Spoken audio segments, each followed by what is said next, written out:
a história da minha vida, da forma como aconteceu. E eu sempre conto com muito mais expectativa, no sentido de que algumas atrocidades do mundo não podem ocorrer. Eu nasci num país chamado Moçambique, na África, no auge da Guerra Fria, mais ou menos. Nasci em 1970, então um ano depois que o homem pisou na Lua. Então estava bem no auge da guerra fria entre Estados Unidos e União Soviética. Esses dois lados do mundo brigavam para criar posições estratégicas no mundo. Uma delas é Cuba, onde eu nasci na África, era outra delas, enfim, tal. E com 4 anos, mais ou menos, em Moçambique estourou uma revolução, que era a Revolução da Independência de lá. Era uma concessão portuguesa, tá? Era uma colônia portuguesa, e da noite para o dia virou de um regime ditador de direita para um regime comunista. Imagina o que aconteceu no negócio lá. Nessa ocasião, meu pai estava no Rio de Janeiro, viu a Revolução acontecer, estava de férias com alguns amigos, e ele sabia o quão grave era esse problema, que comprou na época para a família passagens aéreas para sair de lá, já considerando a possibilidade de fuga, com datas em aberto. Tá? E imediatamente ele voltou com os 2 amigos para Moçambique, estava no caos. A gente ainda tentou se firmar durante esse processo lá, mas foi impossível, porque era assim, trabalhava-se durante o dia e à noite toda noite tinha aquele processo de lavagem dos dogmas políticos, né? Você tinha que ser influenciado pela esquerda e com todo o processo de esquerda. Para vocês terem uma ideia, eu tinha uma vida de classe média alta e a minha família perdeu tudo, do dia para a noite. Todos os bens foram confiscados, carros, as casas, por exemplo, simplesmente o governo dividia as nossas casas e dizia, quarto tal vai para tal família, quarto tal para outra família, e a gente passava a conviver sob a forma de comuna. Banheiro e cozinha era coletivo, tá? Era um co-working forçado, assim, na época. E minha mãe tinha um comércio que era secos e molhados, e era um processo que era herdado já da geração do meu avô, em que a família comprava grãos das tribos, principalmente milho e trigo, trazia de caminhões para a cidade, para processar em farinha e ensacar. E dentro desse processo, muitas vezes a minha família conseguia negociar de mão dupla, ou seja, levava tecido, panelas, produtos industrializados para as tribos, ao invés de pagar 5% em dinheiro, enfim, vendia esses produtos e em troca comprava também, como se fosse escambo, esses grãos. Para vocês terem uma ideia, o quão complicado era que a moeda sumiu do mercado, que eram os escudos, né? Simplesmente sumiu do mercado. E começou a faltar troco. Aí um determinado cidadão comprou, acho que um refrigerante, uma cerveja, tal, no estabelecimento da minha mãe, e faltaram 10 centavos de escudo.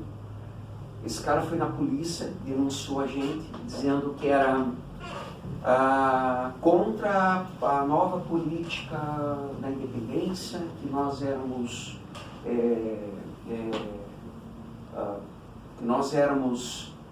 gananciosos, que nós expropriávamos os proletariados, aquele papo todo de esquerda. Enfim, com 3 anos, 4 anos de idade, eu fui preso. Eu lembro vagamente dessa história, mas a minha falecida mãe contava muito. Encostaram 2 jipes da Frente da Libertação Nacional, Freirinho, pessoal que assumiu o poder e fecharam o estabelecimento, prenderam a minha mãe, só que não tinha como deixar eu com 4 anos e minha irmã com 2. E aí fomos para a cadeia juntos. Então, foi esse processo. Como era difícil aquele processo, para vocês terem uma ideia, se eu quisesse transitar entre Curitiba e São José dos Pinhais, meus pais tinham que ir na polícia, pedir uma autorização, e eles queriam saber com quem vai falar, que assunto vai falar, quanto tempo vai ficar, quando volta, como vai e como volta. Dependendo do parecer da polícia, você podia ir ou não. Então, era polícia ostensiva, exército, a gente via exército cubano nas ruas, a gente via exército russo nas ruas, foi dentro desse processo. Obviamente que a gente não podia ficar naquelas condições e tinha mais um agravante. Meu pai lutou como cabo pelo exército português. Então, quando Portugal perdeu a guerra, foram embora, mas meu pai acabou permanecendo por conta de família, por conta dos negócios, enfim.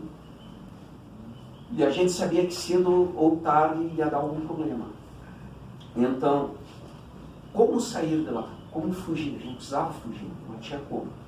Para vocês terem uma ideia, eles limitavam os recursos de viagem a $10 por pessoa, para o cara não poder ir muito longe. Tá? E na volta do Brasil para Moçambique, eu tinha um tio, que é irmão do meu pai, que morava na Rodésia, que atualmente se chama Zimbábue. E ele voltou antes, combinou com meu tio, mais ou menos alguns sinais, por carta, ou enfim, através de pessoas conhecidas, alguns sinais de que era para se preparar para a gente fugir do local. Depois de 6 meses, com todo esse processo de preparação, meu tio criou entre aspas, um casamento fake de uma prima minha, sobrinha do meu pai, em que meu pai e minha mãe seriam padrinhos de casamento. Tá? Mandou imprimir convite formal, mandou para lá, tal, que foi o convite dado na polícia lá, para autorizar a fugir daquele local. Mas como sair com $10 por pessoa? Sabe? Pô, não dá para ir, não tem como. Ainda mais viagem internacional, impossível. Ainda muito mais numa época que voo era difícil, ainda mais num momento de guerra, estrada complicada, enfim, criança pequena, que é o meu caso, a minha irmã. E aí meu pai preparou. Eu lembro que meus pais, um dia antes, me chamaram, eu era o mais velho, na época tinha 4 a 5 anos, aí meu pai me deu um urso de pelúcia e diga, segure até chegar no nosso destino. E uma bolacha recheada, com peso maior que a bolacha recheada normal. Eu até estranhei, mas meu pai disse, não abra e não coma na viagem até chegar no destino. Eu não sabia o que era. Tá? E meu pai levou também alguns caniços de pesca, que são as varas de pesca. Antigamente, as varas de alto mar, meu pai tinha 2 metros de altura, desmontada de cada lado. Minha mãe também levou algumas coisas. E aí, na saída do aeroporto, aquele caos, né? Aquele caos. A polícia autorizou, mas assim, eles faziam uma revista, eles revistavam, tiravam a roupa de todo mundo, partes íntimas, mulher, homem, não interessa, para ver se não tinha dinheiro ou diamante. Saindo de lá. porque o dinheiro para eles, o diamante, pedras preciosas e tal, era do Estado, era do povo, segundo eles, do Estado. Tá? Se encontrasse, eu lembro que durante a saída já, meu pai me segurava, minha mãe, às vezes fechava os nossos olhos, só mais tarde eu fui entender por quê. Porque à medida que a guarda da Frente de Libertação Nacional ia encontrando dinheiro para as pessoas, colocavam na parede e metralhavam as pessoas. Não importava se era criança, se era velho, não importava. Tá? Para eles era uma coisa inexplicável isso. E algumas pessoas eram separadas, os mais fortes, para trabalhar nos campos de concentração que existiam lá. Tá? Que eram campos de agricultura, só que tinha um problema. A União Soviética mandava tratores, mandavam equipamentos para cultivo agrícola. Só que esses equipamentos só serviam para regiões de frio e neve. Tá? Então eles separavam algumas pessoas mais fortes, assim, velhos, crianças, eles desmetralhavam, pessoas doentes eles desmetralhavam, e as pessoas mais sadias eles mandavam para esses campos para plantar milho na mão, não tinha ferramenta, a mão das pessoas, enfim. E a ração diária era uma batata. Tá? E aí a gente passou por esse perrengue. Então, cara, tem que ir embora, mas sempre rezando para poder passar. E a gente conseguiu passar, a gente conseguiu voar para Zimbábue, e lá nós ficamos cerca de 90 dias para ver o que ia fazer da vida. Então chegamos nessas condições. Fato que ocorreram no mesmo período, Moçambique 7 vezes maior que Portugal, e Moçambique 14 vezes maior que Portugal, que todo mundo resolveu partir para Lisboa. Imagina, década de 70, ditadura também em Portugal, não tinha emprego para todo mundo, e a gente tentou ficar por lá, não conseguiu. Parte da minha família conseguiu, parte da mãe, e da parte do meu pai se espalhou pelo mundo. Foi gente para a Austrália, para os Estados Unidos, alguns para outros territórios da África, Canadá, e parte que veio para o Brasil veio da família da minha mãe, porque o meu avô acabou vindo para São Paulo. E como reconstruir uma vida aqui no Brasil? Eu lembro que quando nós desembarcamos no aeroporto do Rio de Janeiro, meu pai tinha o dinheiro que ele tinha, algumas moedas que ele tinha no bolso, não dava para comprar um pão francês. Nós chegamos nessas condições no Rio de Janeiro, né, com bagagem de mão. Era o que tinha. Por sorte, o governo brasileiro, junto com o governo venezuelano, eles fecharam um acordo com o governo português para receber essa imigração, esses refugiados de guerra que saíram dos países de Moçambique e Angola. E aqui no Rio de Janeiro tinha uma associação chamada Associação do Luso Brasileiro, que eram dos portugueses, e que nos ajudaram a conseguir lugares para dormir. No caso, nós ainda fomos privilegiados, porque nós chegamos em 3 famílias descendentes de chineses e que eles colocaram na mesma casa, mas sob uma condição da seguinte forma. 6 meses, mais ou menos, levou o tempo para a documentação ficar pronta, que era a documentação de primeiro temporário, depois se tornou permanente, né? Mas o Itamaraty precisava fazer toda a vistoria, toda a análise, para ver se não tinha guerrilheiro no meio, para ver se não tinha contrabandista, bandido, enfim, assassino, enfim, aquela coisa toda normal da imigração. E durante esse período faz o quê? Não pode arrumar emprego, não pode trabalhar, né, porque você não tem documento. Tá?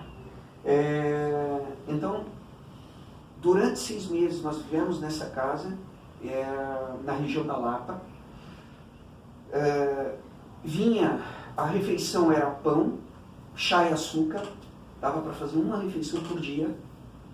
Eu lembro que os mais velhos, no caso os pais, o pessoal das outras famílias, às vezes deixavam de comer para que as crianças pequenas, tá, talvez o mais velho naquela época, tivesse 8 anos de idade. Tá? Eu, minha irmã, mais 3, deviam ter mais ou menos umas 8 crianças, todas pequenas. Tá? E o mais velho, 8. A minha irmã mais nova com 2. Imagina o drama dos pais. Tá? Enfim, saí da documentação, depois de um prazo de 6 meses, o pai resolveu ir para São Paulo, porque a gente conhecia pouco da dinâmica econômica do Brasil, conhecia pouco da geopolítica, mas na conexão, na cabeça dele, é o seguinte: pô, a gente vai para um lugar maior, que a probabilidade de conseguir alguma coisa é mais fácil. E de fato, fomos para São Paulo. E aí nós descobrimos que não era tão fácil assim. Tá? Um pasteleiro chinês lá nos recepcionou e arrumou um emprego. Mas o emprego era assim: vocês trabalham 20 horas por dia, no caso meu pai e minha mãe, em troca de um quarto e 3 refeições por dia. Não tinha grana. Bacana isso. Era extrema autossobrevivência, literalmente. E era uma situação desesperadora, era uma situação que a gente estava exposto a todo tipo de exploração. Tinha que torcer para não ficar doente, porque, pô, não tinha médico, não tinha remédio, nada. E até que até então meu pai não sabia, mas até então meu pai descobriu que meu avô tinha 2 esposas. E que da primeira esposa tinha filhas, e uma das filhas estava em Curitiba. Que aí, enfim, sabendo dessa história, a primeira esposa sabia que meu avô tinha essa segunda esposa, e entrou em contato com meu pai, que é o irmão mais novo, de parte do meu pai, né? Do meu avô, pai do meu pai. E aí, essa pessoa nos trouxe para Curitiba,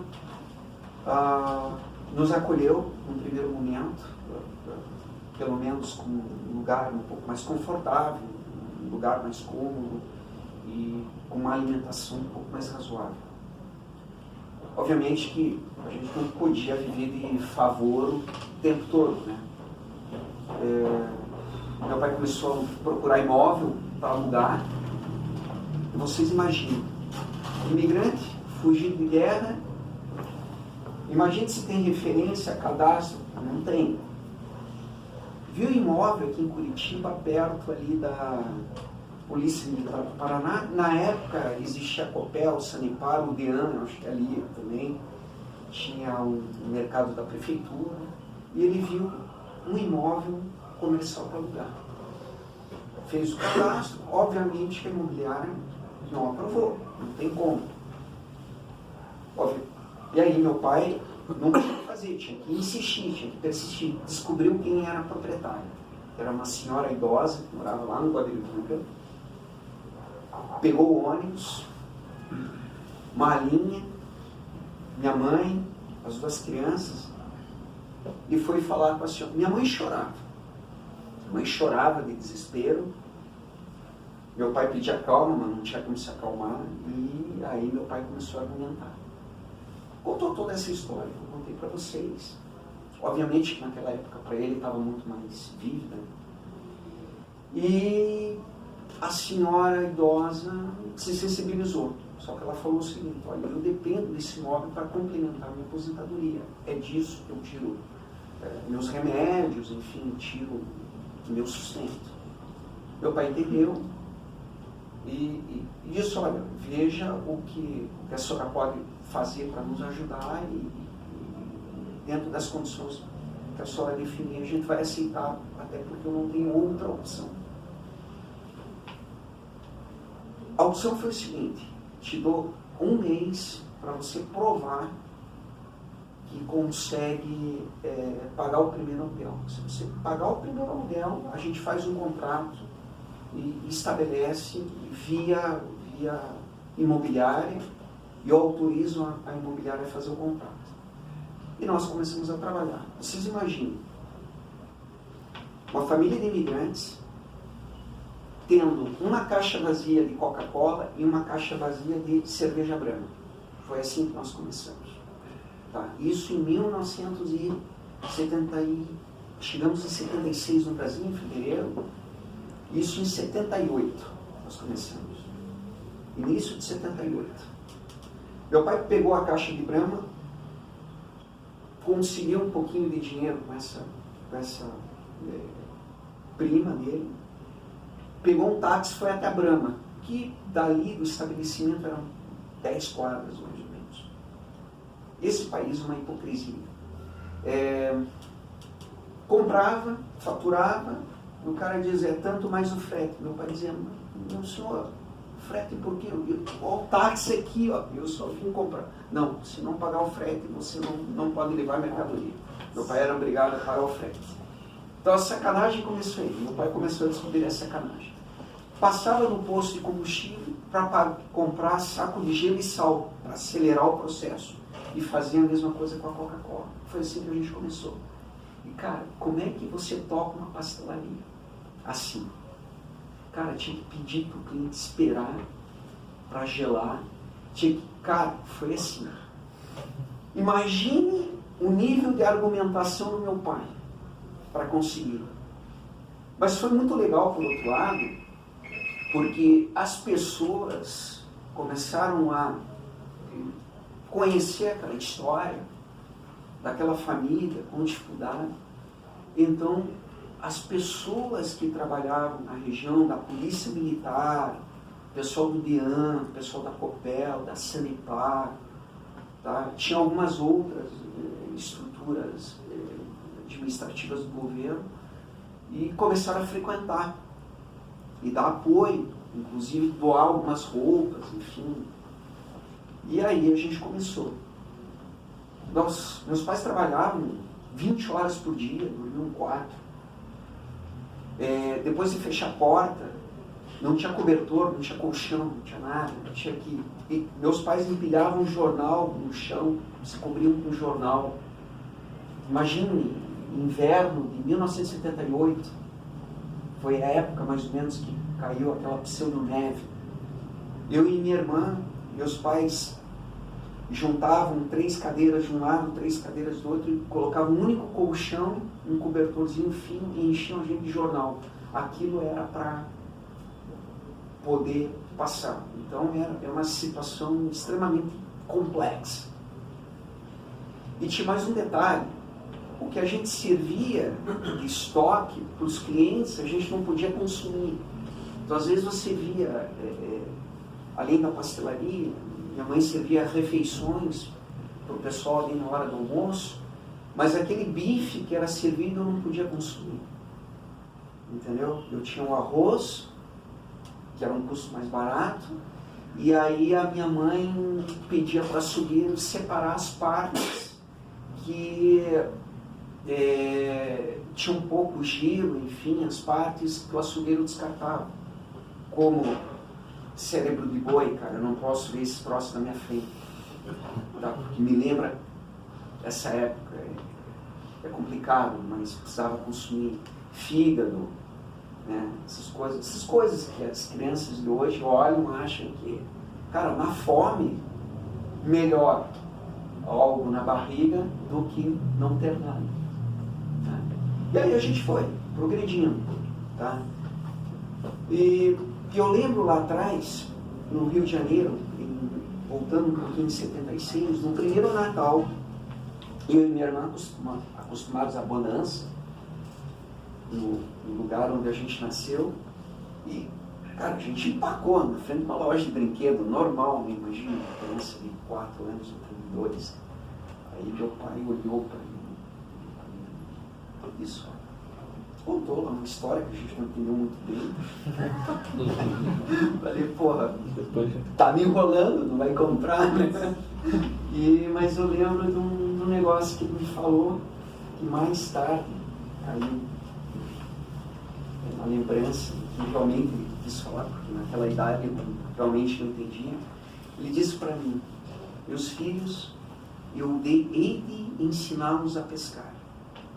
Só foi o que ele falou. Tá? Que as coisas vão melhorar. Eu não sabia. E aí, voltando para a nossa realidade aqui, já da pastelaria, do pequeno restaurante, meu pai precisava colocar, em determinada época, as crianças pequenas para eles poderem tocar. Né?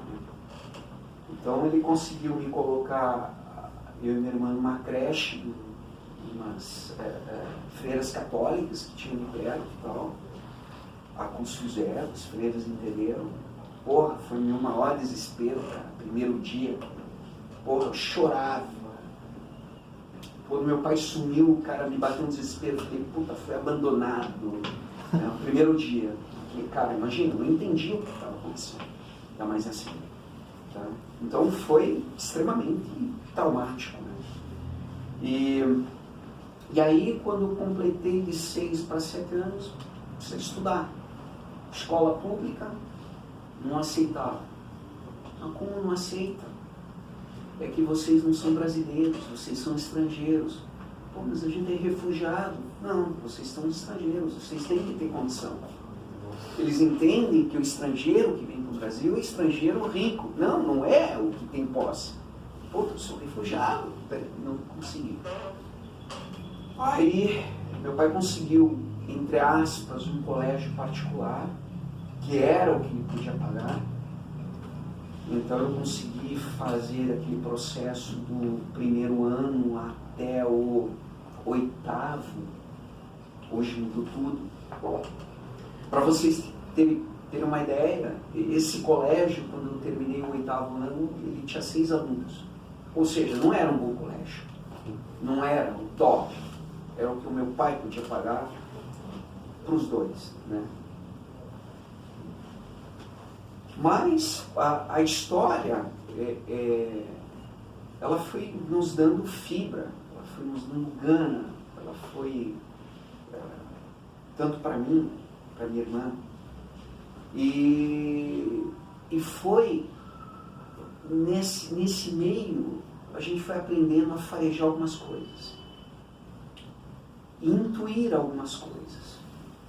O que é importante para a gente, o que é olhar para uma oportunidade, não perder a oportunidade, agarrar com unhas e dentes, tá? E foi assim. Então, já com essa idade, por exemplo, com 6 anos, 7 anos comecei a estudar, com 8 anos eu já cuidava da contabilidade do esquema do meu pai. Tá? Aos 8 anos, eu aprendi, tá gravando, né? O que é contabilidade por dentro e por fora. Entendi. O que é viver na criatividade. Aí é porque o contador dizia, ó, o senhor só pode emitir um X de notas por dia. E naquela época não existia maquininha, cartão, era tudo moeda, né, cara? Inflação alta pra caramba em determinados momentos. E eu lembro que, cara, como é que faz? No mercado lá, a gente não podia ter estoque de óleo, não podia ter estoque de farinha. E aí tinha um troço que o governo baixou, se não me engano, o governo do Sarney, que só podia comprar 2 litros de óleo por pessoa. Pô, eu um dia, cara, não sabia quantas vezes eu entrava naquela porra daquela fila do mercado. Aquela fila não acabava nunca, cara. Sabe? Isso era para farinha, isso era para o óleo, e tinha mais alguns itens lá que não podia por conta de falta de produto no mercado. Mas eu precisava comprar por conta da pastelaria do pai, senão não funcionava. Então eu ia e voltava. Até o pessoal do mercado, que era cliente nosso, passa e tal, já sabiam, né? Para dar uma força lá. E o que era mais difícil, que tinha coisas assim que qualquer criança, puta, é normal, um doce, um biscoito, o cara olhava aquele troço lá e não podia comprar, não podia comer, porque não tinha, fazia parte da necessidade, da sobrevivência, né?